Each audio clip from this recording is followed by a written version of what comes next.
And welcome to another Round the Rotary casual edition with my boy Rob Chrisman, the Director of Business Development at B3 Insight. A buddy with the previous guest that we had around the Rotary, Cole Thompson, who recommended for me to reach out to you to be on the podcast today. I'll have to remember that and bring that up with Cole the next time. We can talk about Cole here in a little bit, but first, I kind of want to talk about you. How you doing, by the way? I'm doing pretty well. Thanks for having me on the show. Pleased to be here. Avid listener? You actually are. I mean, you told me that you've listened to a good avid amount. Listener, you know? You've listened to more than 50% of the shows, Okay. which is more than most guests that sit in that chair have to say. I wouldn't say that I've listened to 50% of 50% of the shows. I've listened to 25% of 50% of the shows. And that's why he's at B3 Insight, which is all about data. And, well, since no one's asking me how my day was, it's going all right. People said today that I looked like Jack Black, which is something I've never gotten before. I think the Leonardo resemblance is a little closer. I don't know if you know this or not, Rob, but fun fact, previously, a different industry I was in, I was an extra in the movie Basketball Diaries with Leonardo DiCaprio. So, you know, when you won that Oscar and all that stuff, I felt very, like, it was personal to me, because that was my old coworker. You know, him and Mark Wahlberg. so I got Jack Black, which is completely out of the blue. And then the waiter came up and he's like, no, we think that you look like this guy. It was Tiger King. So closer. I think it's the stash, but that just tells me that I need to keep this going. Who are you inside, though? Who do you perceive yourself to be? I don't know. This is going to be a gross answer, I know. Maybe we should.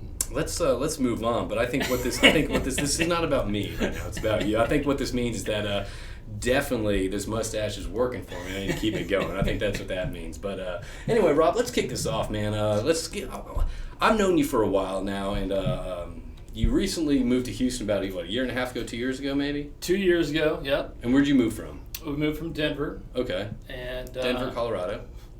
Is there another? Okay. There is, I'm sure. Yeah, Denver. And actually, you were probably one of the only people that I knew coming here from a reference. A friend of mine said, "Hey, I'm moving to Houston, and who should I talk to?" And your name came up, and I remember sitting at Liberty Kitchen with you, and yeah. I remember that. Go back down memory lane, but that's where it all started, and here we are today. It's a different oil field then. Yeah. Different oil field. But, I appreciate, you were ground one, I guess, or ground zero. Well, hopefully it just got better from there, but you have a very interesting story just because of the previous roles in your background. I mean, you haven't always been on this side, so if you don't mind, kind of tell me kind of about your background and kind of where you've been and kind of where you're at today. Yeah, I guess interesting is one way, but to describe it to many people. But, I started out of school with an engineering degree. Where'd you go to school? I went to Louisiana State University and then transferred to Colorado State University. And I'm from Golden, Colorado. So my wife's from Colorado, so I've been there once, so I have no idea what you're talking about. If you've ever drank a Coors Light. Yep. That's where I live. Okay. And it was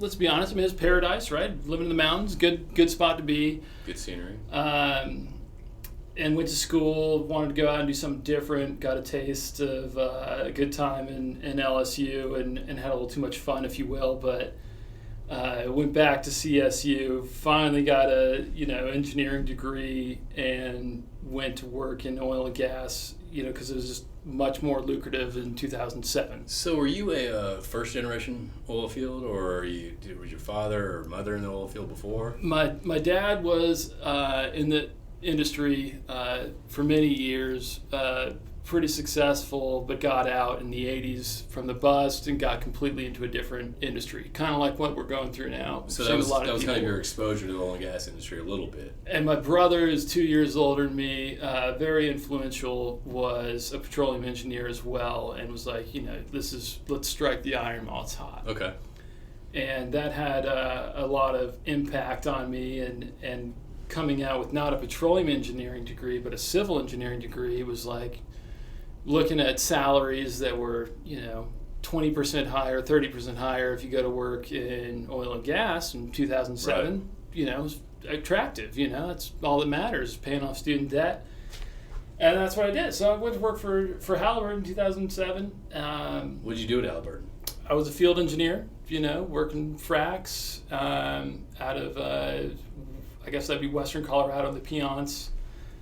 Gas was great, and times were good. Yeah. And did that for, over 3 years, worked all through the Rockies for Halliburton, and was their lead engineer over the years. Worked, Wyoming, Colorado, and Utah, up through the Rockies into the Bakken.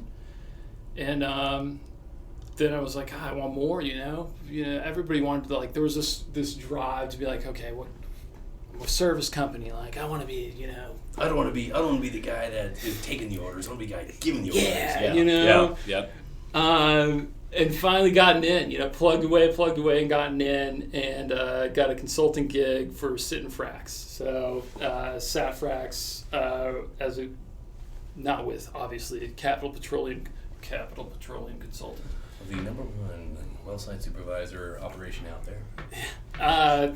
Not with y'all, but with somebody else, a small group, sitting fracs for an operator up in the Bakken, and did that for about a year, and that's when an operator picked me up. So before you kind of go into more, how is that like? Obviously, you've been sitting there, traveling the country, doing that for 3-4 years, just kind of sitting. You want to make that move. How did you actually transition versus, I want to do that, I'm going to do this? I mean, my brother had a lot of help with me because he was plugged in through Right. the oil and gas community. But it was really just like, look, just give me a shot. I don't care what it costs. Like, I know this industry. I know what I'm doing. I do this every single day. And just right place, right time, Which is like most things in the oil field, though. Yeah. I mean, I think, obviously there's, anybody who works in the field is hard working, and that takes a lot of, perseverance to get through that, but the stars align, Okay. And so I got my opportunity, I did well. I mean, I learned a lot and sat fracs, and then it wasn't long before I got picked up by an operator as a completion engineer, for a small group in Denver called Fidelity Exploration, and that's where I met Cole. That's where I met you, too. And that's where I met you. And which is probably a better introduction than Cole. Absolutely. I mean, Cole.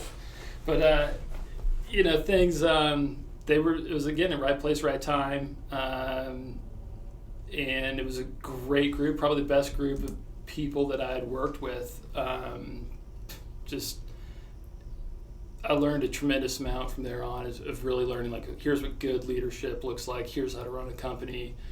And, Cole talked about Pat O'Brien, which I'll plug here, and he's probably one of the most influential people and best leaders I've ever seen. And being around somebody like that's like, God, I don't want to screw up just because I don't want to disappoint you, It's like, dude, that's such. I mean, you're laughing about that, but that's such like good motivation. I mean, it's not a question of like, oh shit, I'm gonna get a written warning or I'm late. You don't want to. A good leader, you don't want to disappoint. Right, I show up early for you. I do everything that I can, and I know you're never gonna yell at me, and I know you're never gonna, be mad. But it's just I know that look in your face. Yeah, if you're I don't want to let you down. So by far the most best leader, he was the CEO, but I ever experienced. So anyway, Cole and I worked together, as a completion engineer. Cole was a drilling engineer for, over 3 years, and we, that was the best of times. It was perfect storm, good price, oil, good acreage. Good group of people. Good group of people. Couldn't have asked for anything more. Luckiest guy in the world.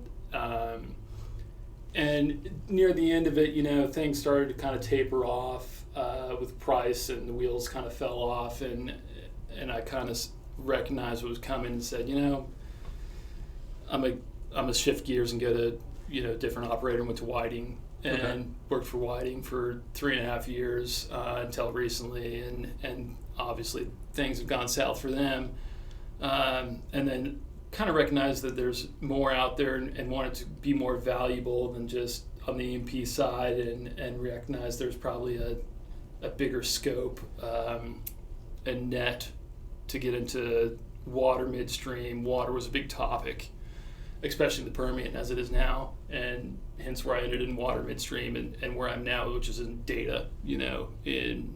Data or data? Data. What Finance. Vase, vase. Tomato. Aunt. Data. Okay. So big data now. I'm drinking the Kool-Aid. So wait, let's talk about your.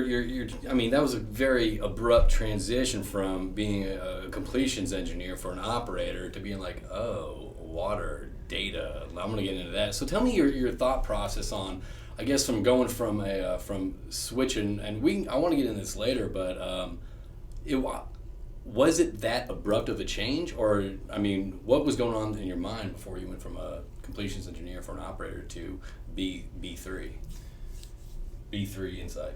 I think a lot. I mean, there's obviously a learning curve, but the more you understand what's going on, then your kind of drive, just whatever you're doing, is like, okay, I want more, like, tell me more, like, what does this mean? What are my own, analytics? What's my own performance? What's my own benchmarks? And for that, I kind of got into the data side of things and said, okay, well, how do we benchmark things? How do we measure things? Is this good? How do we measure good? What is good? Is it hearsay? Can we back that up with actual data? Yeah, and I think that started early on, maybe with the completions, and like, oh, is our completions good? Is it backed by what our reservoir engineers are saying? Right. Is the production good? Is 1,000 barrels a day good? And so it's always kind of like trying to like measure, and justify what's good. And so for that, I've really leaned on some products and big data in general to like justify those things. Well, you coming on this show is, I mean, I think I told you this before we started recording, it's the perfect time. I mean, we had Micah Renfro on at the Energist, and he was saying that, hey, look, if you got some downtime, start learning data analytics, like start strengthening that side of you, because I see that being requested for. And then also we had Kate here, Kate Heiken with Inventive. Yep. And she mentioned that, hey, look, you got downtime, start getting into data analytics. So the fact that you're here,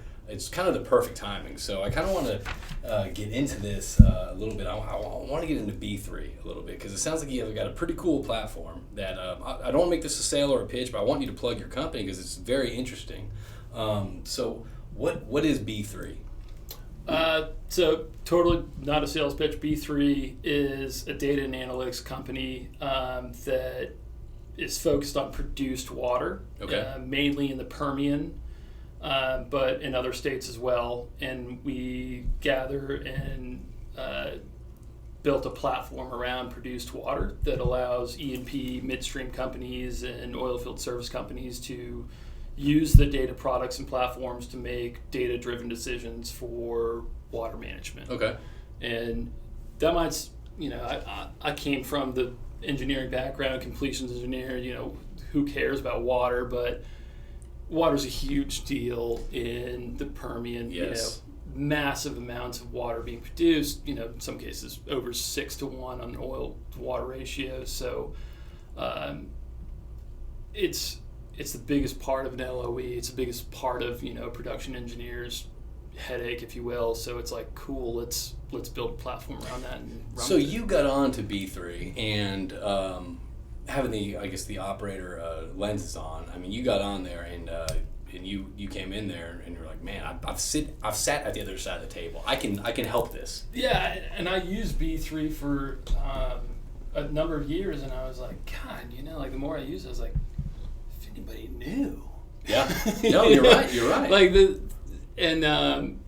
not to plug this in too much, but I was like, God, like I'm really drinking like the Kool-Aid, like data, like not just B3, but like just big data in general. Like, Because when I was an engineer, it was like, oh, well, you're a completion engineer. Here's your space. You're an operations engineer. You're a production engineer. Here's your spot. Here's your role, and you have blinders on. Right. You forced blinders on for the rest of the performance of the company, and with this, it was just kind of like, gosh, if everybody knew like the whole performance of like what drastically affects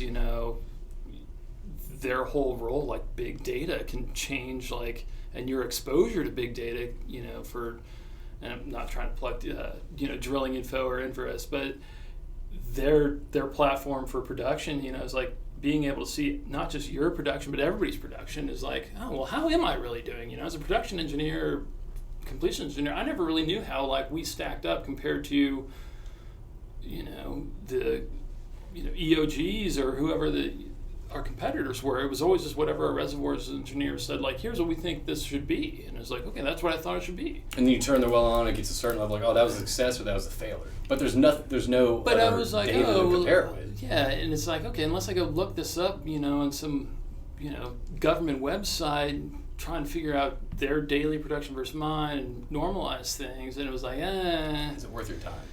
Yeah, and I don't know, was that really an answer I wanted to look for? With all the amount of work, it was tough. There wasn't an easy way. So why B3? Like, how come you focused on this one platform and you focused and pursued that? I think the bigger picture is like water, and B3 is the water platform, obviously, and product and data that I work for. But just understanding like water in general and how big of an impact it has. It's a byproduct of our industry, right? And I watched in the Bakken how a byproduct, which was gas at the time, 3 years ago, literally bottlenecked our entire development plan and production. Okay. It shut down, 4 or 5 rigs.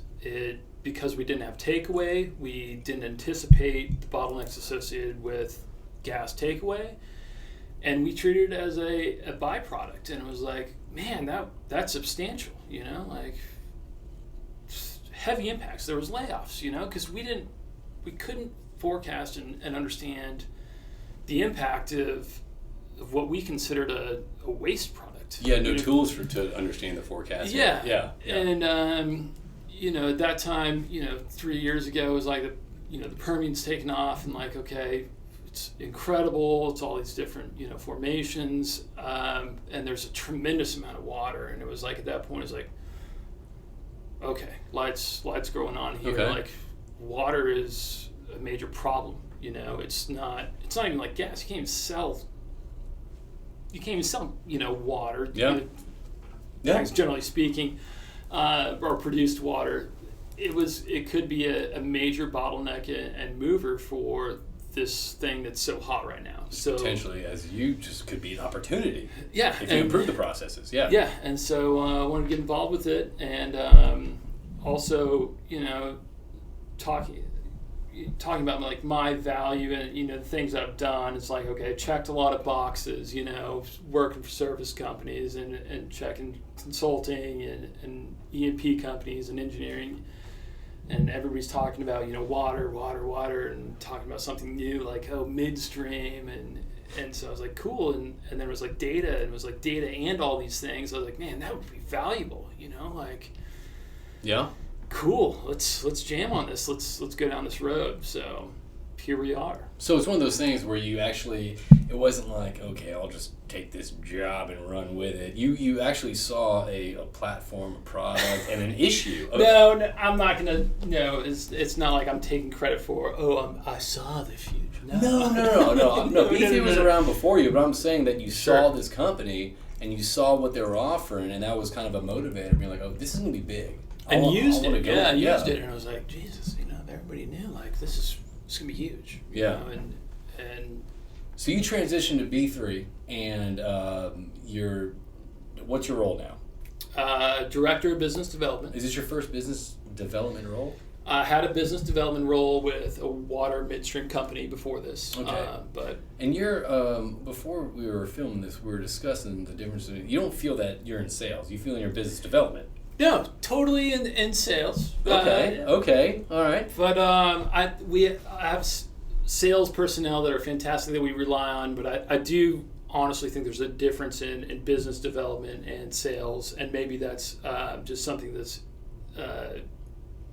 individual company to company, but with what our product is, to me, business development is different than sales, and it's distinct. So. All right. Well, I kind of feel that I think in business development, whether it's business development, you wear the hat of being business development, marketing, sales, face of the company. I mean, there's a lot to it. So. Yeah, I get how it's merged often, but a lot of times, the way that I look at it is business development is matching a solution to a problem, and generally you could say, okay, sales does the same thing. That makes sense, right? Yeah. Sales does the same thing, but to an analogy would be, trying to get people into Target, like people in Target that work for Target or Kroger, HEB.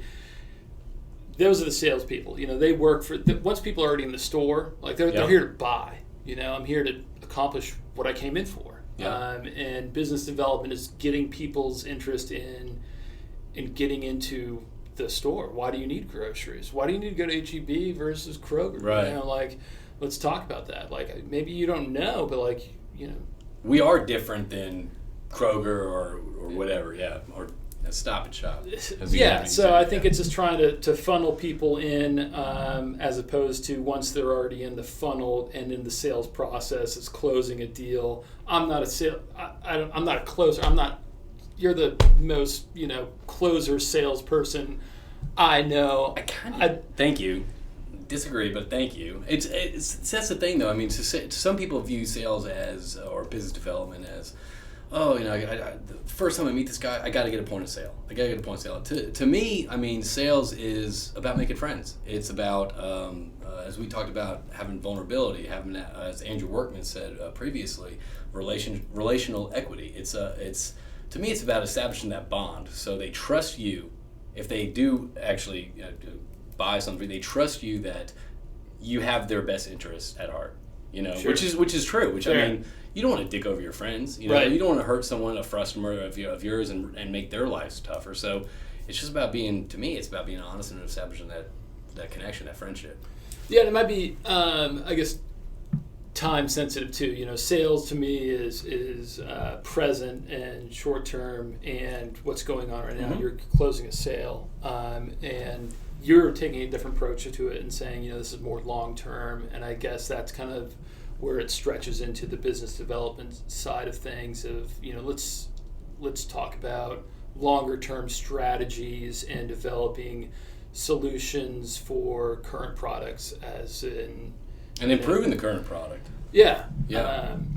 So when going from, I guess, I think you kind of touched on this before, but I kind of want to get into a little bit more. I mean, you have such an interesting, different experience than a lot of people. I mean, you sat on both sides of the table numerous times, and you're going from completions engineer, and you're going to taking this new role of this software, right? The software platform, and that's not iron in the ground. That's not this. That's a different model. What was your mindset change, or what was going on in your mind before you actually made the step into this new role? Yeah, it's tough, to think. Yeah, you're an engineer for a E&P company, an operator, and here you're gonna quote take a step down and go to the other side. It can be intimidating. I never really looked at it like that, because I always looked at it as a value prop kind of position and said, is this going to make me more valuable? Right. Is there an oversupply of engineers maybe like me? Am I the best engineer out of 200? I don't know. Probably not. Yeah. I'll just be honest. I'll bet you are. But what can I do to obtain more value, to make me more valuable? And to me, that led to, I had experience, I had proven performance, and what was lacking is versatility. Okay. And so I think, value is the definition of all three of those things: performance, experience, and versatility. And people can experience, versatility in different ways. I think, your previous guest, the gal that was on, Kate, yeah, she's experienced a vast, versatility through different avenues in an E&P and in an operator. Mm-hmm. And this is just a different avenue of doing that to increase your value as an individual by going and getting into different things such as data or midstream or something like that, or service company, whatever it is. Rob, I think that's such a valuable point because unfortunately in the current circumstances there's a lot of people that have been let go from their roles, and I know a lot of my frustumers, that's friends that are frustumers, are actually looking for work, and there's not a lot of activity. And I've spoken to several of them. It's like, hey, like, man, should I really take this role with a service company? Like, I think kind of what you spoke about, and you can speak to this more. It's kind of, I think it's important to check your ego. Like it's still oil and gas. If you are an operator out there, or you're an engineer out there, and it seems like E&P companies aren't hiring and all that stuff.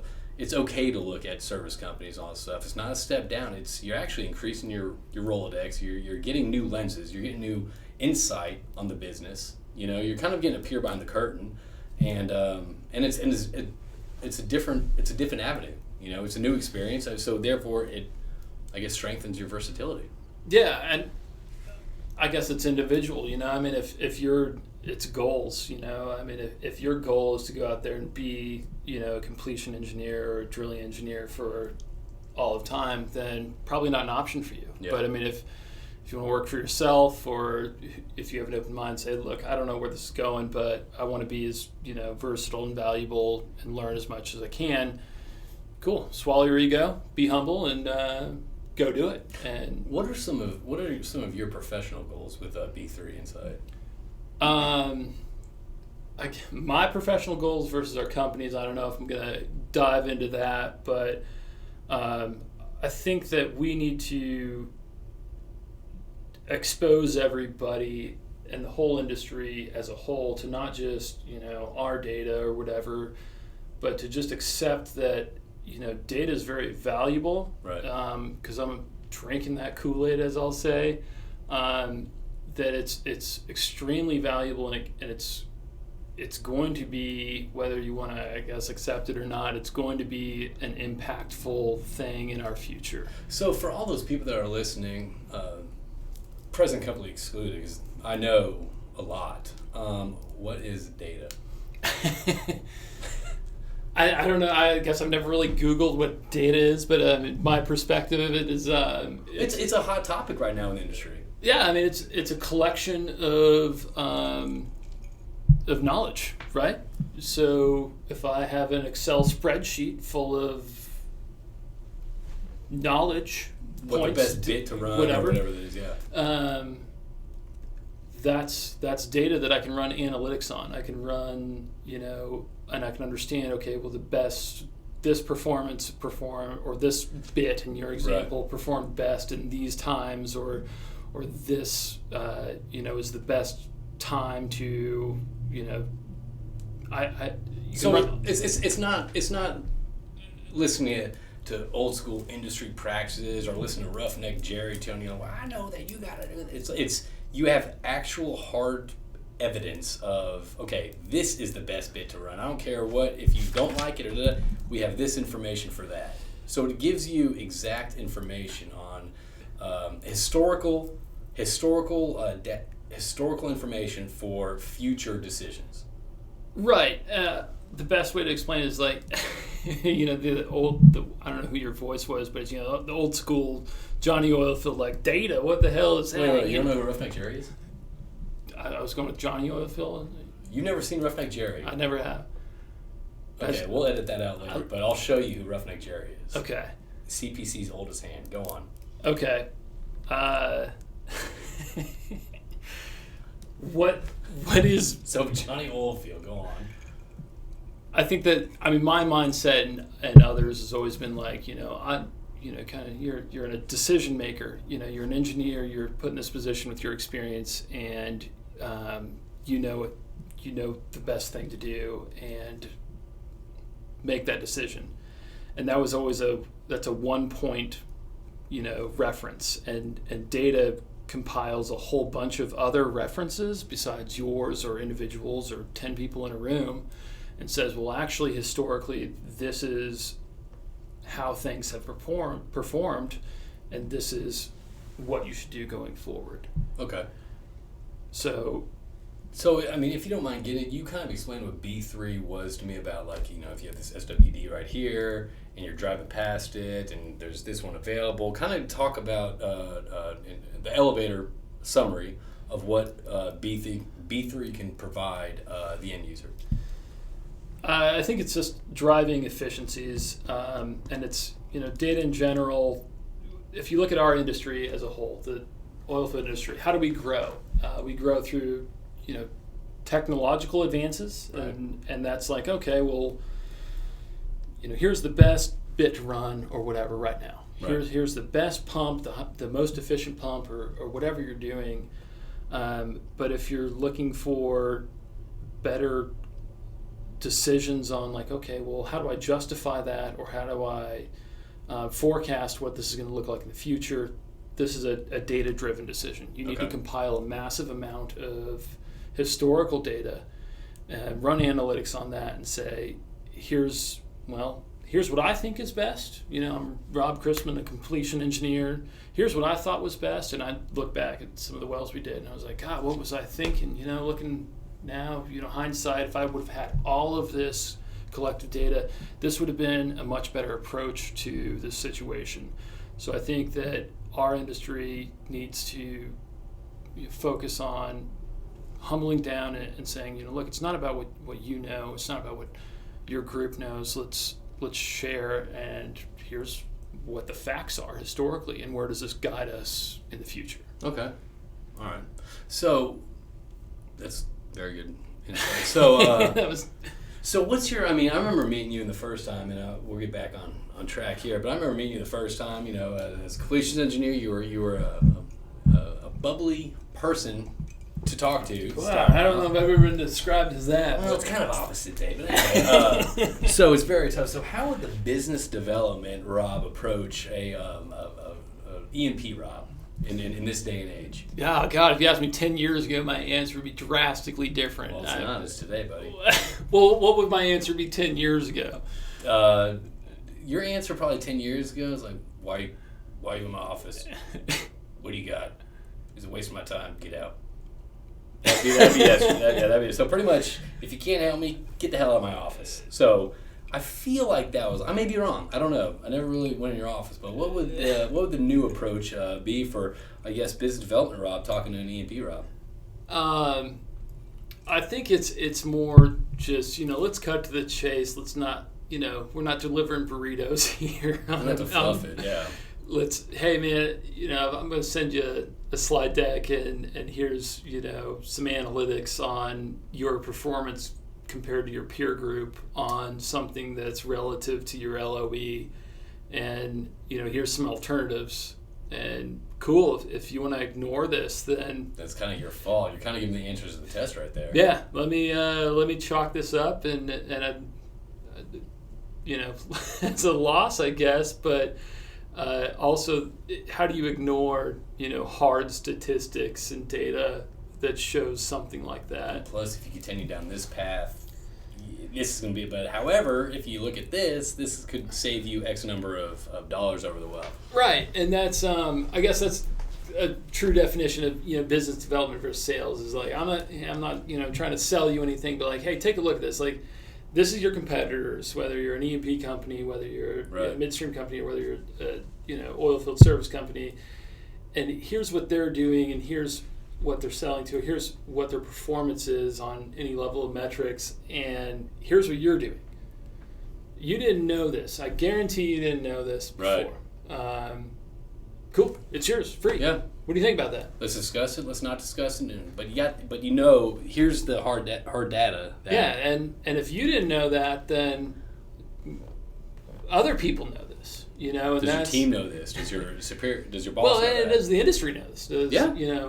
Financial institutions know this? Because this is who's grading you, measuring you to some degree. So where do you get this data from about the produced water and all? I mean, where does that come from? Do you have to actually meet with the EMPs, or do you get that from the SWD? I mean, where do you get your info?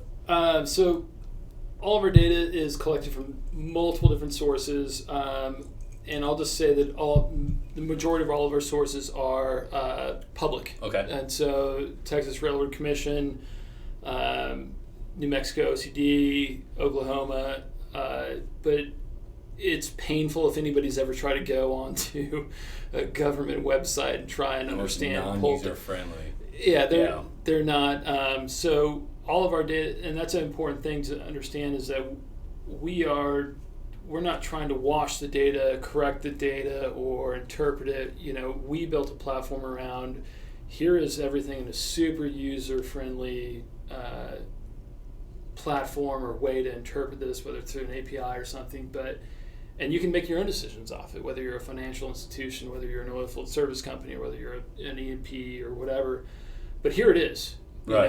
And interpret it how you want. We'll make our own interpretations and go from there. But it's a way to measure things. So there's a tremendous, and it's not just water data. We have a tremendous amount of land data associated with it. I don't want to go too far, but with Montana and California land and water rights, and different government entities use our data for watershed acreage, non-oil field stuff, non-relevant to this. I don't go. Well, I mean, I kind of, and you can answer this if you want to. It's kind of off script, but I mean, is do you see that B3 is sticking with just water, or I mean, it sounds to me like y'all have the opportunity to kind of go into many other avenues of data.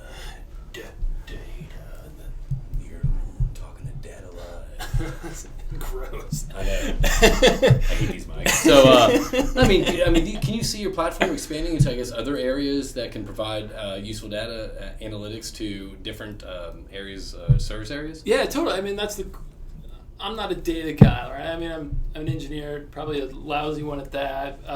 True. But there's once the platform is built, once the scripts are writ for gathering data and then interpreting it and showing what's useful, what's not, then it's kind of endless as to where you can go from there. So you kind of start building platforms and other issues that are kind of bottlenecking operations. Yeah, I can't talk a whole lot about other customers, but there's fire departments that use our data for land and routes but anyway, go on. So no, I mean that's pretty interesting right there. I mean, it's not just oil field related; it's also public sector, public service related, and I think it's pretty neat. Where do you see, technology or software emerging? I guess during the times that we're in right now, because everyone I've talked to has said that there's going to be a more focus on technology and more focus on this. It's like the old school oil field way of put more weight on it, turn it right. Like it seems like that's kind of like fading away. I mean, what do you see kind of emerged from this? Yeah, I mean, I think that mindset's been around for a long time, right? You're like, oh, technology is driving. Here's where technology. No, downhole technology. Loosely used with the data term, but where I think that this is going is, I separate technology and data into two different things. Kind of like I said before, both of those things are how our industry grows. And so technology is evolving, ever evolving, as it, we all know. Latest iPhone right here, like we talked about earlier. Bought it yesterday. Cool. Here's the latest, greatest technology iPhone, but it's only current. Right. This is current right now. This isn't the latest iPhone or whatever you can buy in a year from now.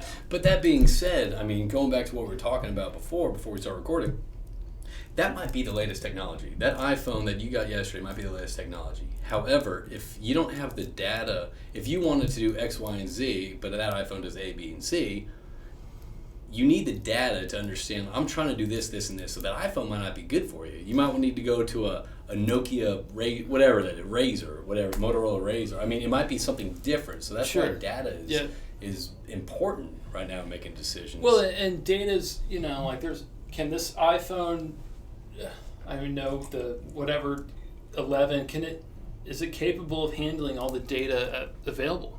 Probably no, absolutely not. Like it's like a smartphone. It's the greatest in beta, but there's so much more data out there than it's willing to handle, and data's kind of more big data is more forward looking. It's more forecast, I guess, driven. It's like saying, here's a historical collection of information, and take this, and where is this going to go?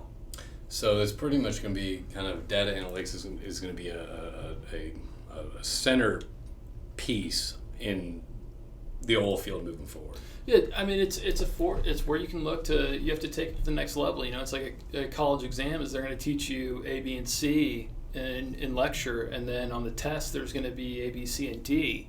So you have to take all those A, B, and C and convert.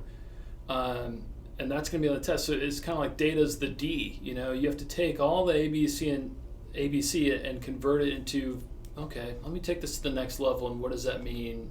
Let's move this to what it looks like and take the next step and forecast that. So that's what big data does. So besides big data, and data analytics, and this is, don't get me wrong, this is very new to me. I'm still learning this and all that stuff, but it's kind of like, okay, talk to me something else besides data. It's new to me. It's new to me too. I'm not a data guy. I'm not like when I thought about joining a data team, I was like, what a bunch of nerds, like gross, disgusting. But it's kind of, I don't know. There's so many different analogies to compare it to, but it's almost like you gotta join the nerds, if you will, the jocks, or whatever you want to compare it to. But we gotta join teams here, and I never thought, ever looking back, I'd be like, oh yeah, like this is going to be my plug, and this is going to be what I really believe in, but it's becoming more and more evident that like I'm drinking the Kool-Aid, man, like it is, like data, this is driving more and more. Data-driven decisions are more and more important. This is what banks are listening to. This is what CEOs are listening to. This is what decisions are made off of. Join the nerds. Don't be an athlete. Be an athlete. You know what I mean? What was I doing? I've ruined. I've wasted so much time. Also, completions engineer getting called on. God. Screw that. I want to go to data analytics. What else? What are you interested in besides data? I'm not a data. I can barely run some Excel, but and our team's fantastic on running that, and that's kind of where I plug in and saying, like, here's the true value of what we're presenting and everything that we're compiling. Here's how it's being used, and I think that's kind of, I know you did message to user listeners, but this is, you got to try and merge what your experience is with what the future is. And that being, big level analytics and data. So. But plus the big picture is that I think that you haven't touched on is that you're trying to save people money, and you're trying to increase their efficiency. Efficiency, right? It's the lack of better data decisions. Yeah. Basically, is another way of saying don't make dumber decisions or spend less time trial and error. Are we going to drill a well here? What's it going to make? And is that economic? We have to go drill a well to actually prove those results. And it's like, all right, well, that's true in wildcat field, but a proven field. In major proven fields, like we have enough data to really, and I'm not saying we do internally B3, but there's enough information out there to really steer you, whether it's from geology to. Have you been taking this whole data analytics back home? It's like, well, honey, If you go to Kroger for the meat and H-E-B for the produce, technically speaking, it'll be 20% less on groceries. Do you like bring this home to you? I got a funny, yeah. Like, go. What's the story? Oh God. So totally did. My reason we came to Texas from Denver is my wife got a residency down here. Doing what's it called? Anesthesiology, right? So she's an anesthesiologist. You're kicked off the show. You're never coming back. Go on. But so she's trying to match to where she's going to go to work here after her residency, and she's got a few different opportunities. So I built a Excel model to kind of like, that's a weighted model based off like your preference of how well the interview went and how well the program is and how well we like the location and what the pay would be and benefits of this and that. And so then, you built an Excel spreadsheet? Yeah. What a lucky gal. This sounds sexy. Go on. Yeah. And then I asked, we went through an interview process. I interviewed her, blind interview, and asked her to fill in, the metrics and, the results are the results. I guess you can say that. Honey, that's data. Here's what you thought you think you knew, but here's based off the criteria that you input and. So being married to an employee is like being married to This is the worst example. You should have asked me this earlier, man. This is bad. No, keep going about the spreadsheet. So you did a blind interview. Cool, I made a spreadsheet. I'll just leave it at that. That's so you are bringing it up. It drove. I'll tell you this. It drove us to what we thought that we know. We knew something different in where we kind of wanted to go based off different metrics. Really? So I was kind of joking around, but you actually use this at your house, and it actually kind of is guiding y'all in a direction. Man, this is other than what it was. Dark real quick, isn't it? What else are we gonna do, man? No one's listening, so come on. No one's listening. All right, so interesting. That's interesting. The fact that it was. I guess that's something.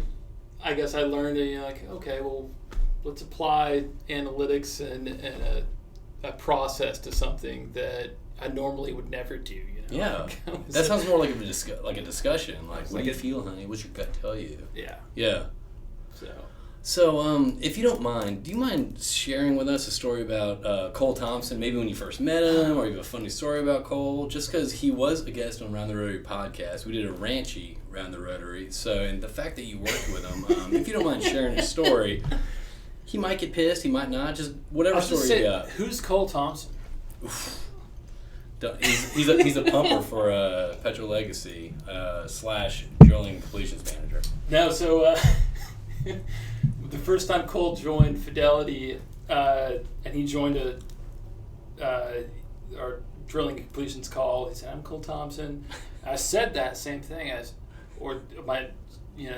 O'Brien said, "Hey, we got Cole Thompson." And I chimed in on the call and said, "Well, who the hell's Cole Thompson?" And Cole was on the call. And he goes, "Hello?" That actually sounds like him. Hello? And so... I'm here. I was like, great, who's this guy, And Cole and I obviously became really good friends over the years, but the one story that always stands out to Cole is when he was coming to Denver...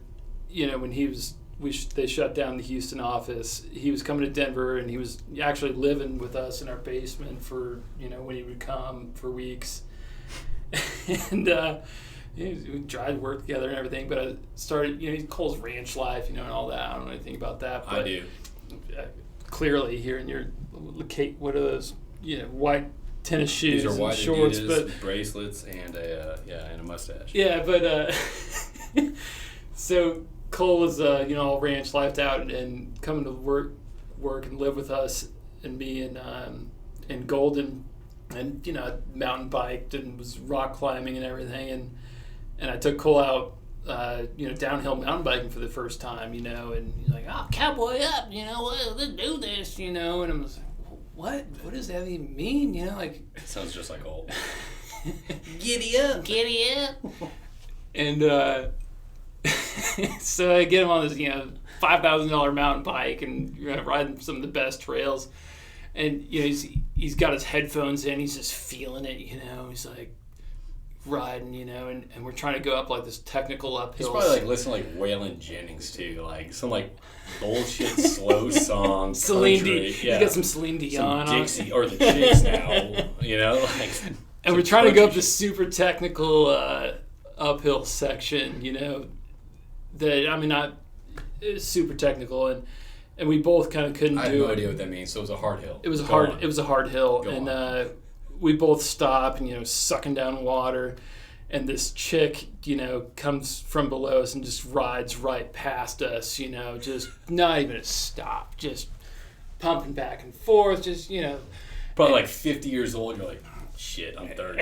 I can't even keep up. And Cole looks at her and he looks at me and he's still got his headphones in. Cole's deaf as shit anyways. And he's still got his headphones. I can hear his headphones. He's 10 feet away from me. And the chick's, 20 feet past him up the mountain. And it's only us, it's a wooded area. And he looks at me with his headphones in and he goes, and he screams as loud as he can. He goes, "That's a bad bitch." And it like echoes through the wood. And it's like, dude. Did she ever see? And she looks around and just kind of smirks at him, and I'm just like, oh man, like, I'm sorry, like, you know what? He's not from here, and you know what? If I'm I was just so embarrassed. I was like, let's go, man. We gotta get off here. Like, if I'm in that situation where like I'm 60 years old, I'm rolling by like 2 30-year-old girls, like, or guys, I'm like, that dude's badass. So I'll be like, thank you very much. I know. This is years of being a piece of shit. Yeah. And that just sums up, I guess, Cole for me. It just being. I can see Cole doing that. Well, Rob, I appreciate you coming in. Do you have any? Actually, give us a quote, like one of your favorite quotes from an author, a director, whatever. Give us a quote that kind of motivates you, that kind of sticks with you and resonates with you. I mean, we sat around here for, I don't know, God, how many? Go, quote.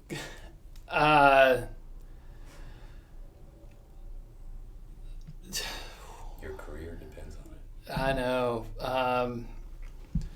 I'll just refer to something that we just talked about earlier, of inspiring people to, be more versatile than what they are, I guess. If my quote was anything, I think it would be try and be as versatile as you can, but also 3 things that come with that.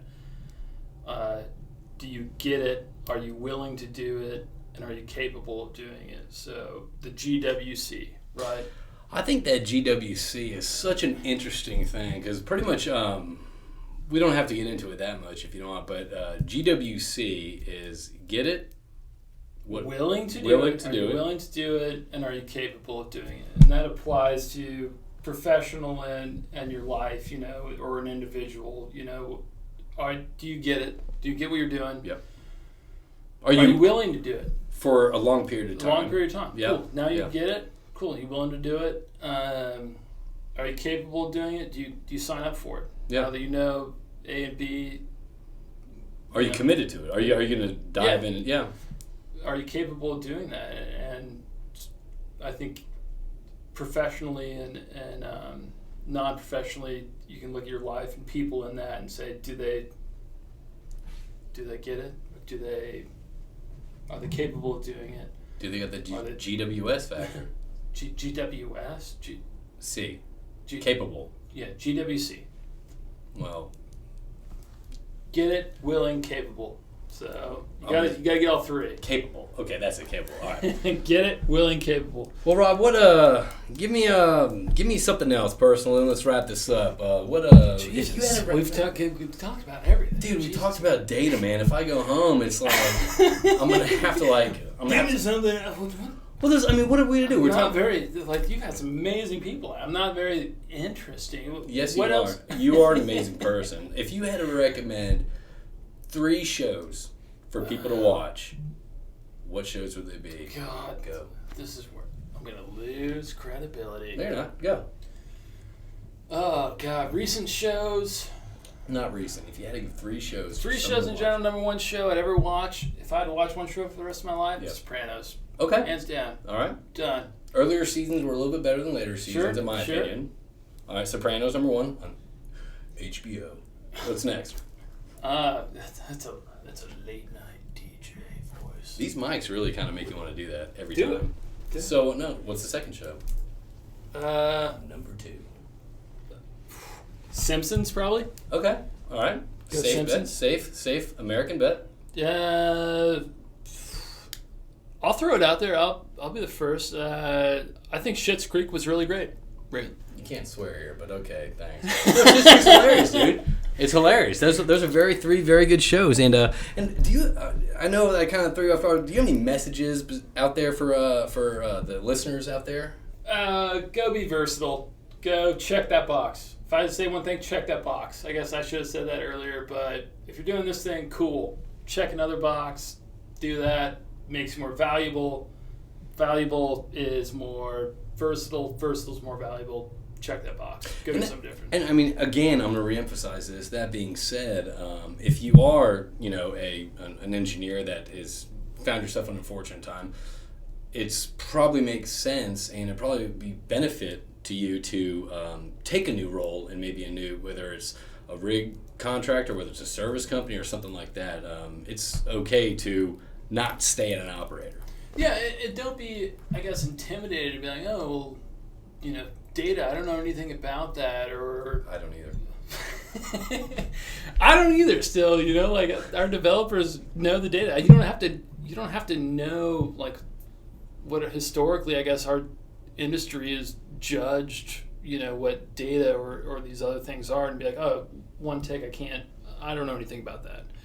Your knowledge to them is, in most cases, way more valuable than what your perceptive application is, from them to you. So don't be afraid to like reach out. I still don't know a whole lot about data, but like my experience and my knowledge, I guess, is very valuable to a data company. Yeah, it is. Vice versa. Like once I started experiencing that, like now we're jamming. You bring more to the table, and it's like, oh shit, you're doing this. I know what they're looking for. Let's jam it, man. Don't think that it's not. Let's have a jam sesh. Jam it.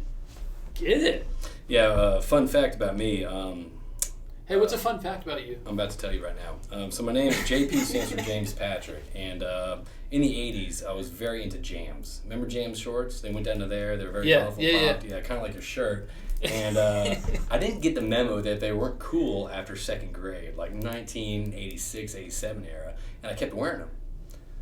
Did the data not show that? The data didn't show that. Data wasn't a thing back then. Well, anyway, so like I started wearing this, like the jams and all that shit, thinking I'm cool, like going like third grade and all that stuff. And I was like, hey, Jams Patrick, like no one wears that shit anymore. Like get rid of it. It's like, damn it, this is it. Jams Patrick. That was a good. I thought that was a good burn for a fourth grader. Okay. I thought that was good. So, anyway, Rob, man, I really appreciate you coming on, man, and I got to do the plug. If anyone's any questions about Rob Chrisman, the Director of Business Development at B3 Insight, you can reach out to us at Round the Rotary at cap-petro.com. Again, that's Round the Rotary at cap-petro.com. And if you have any questions about requesting any well site supervisors or project engineering, you can look up at www.capitalpetroleumconsultants.com. Well, Rob, thanks for joining us. Do you have anything else to say? You're welcome. Ooh. Coming to this podcast season. Anyway, all right, Rob, we appreciate it, man. It was good talking to you, dude. Appreciate you, man. You made data sound fun. And not sure if that's possible, and your wife's a lucky lady to the fact that you bring data home and it's nonstop data talk. So, lucky lady right there. Appreciate you. I appreciate it, man, and wish you the best, bud, and thanks for everything. All right, thanks. We'll talk to you soon. See you later from Round the Rotary.